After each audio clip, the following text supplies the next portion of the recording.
कि छूट गइल ऊ गाँव के बचपन, खेलब कूदब यार हो।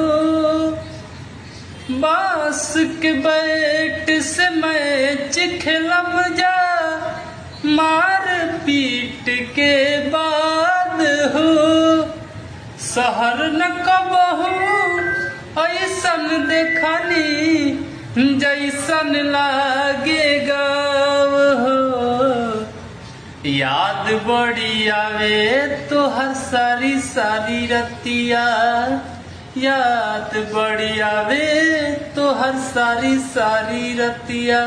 की पानी गुजरी गुजरी मन लागे न कहीं, तोहर भी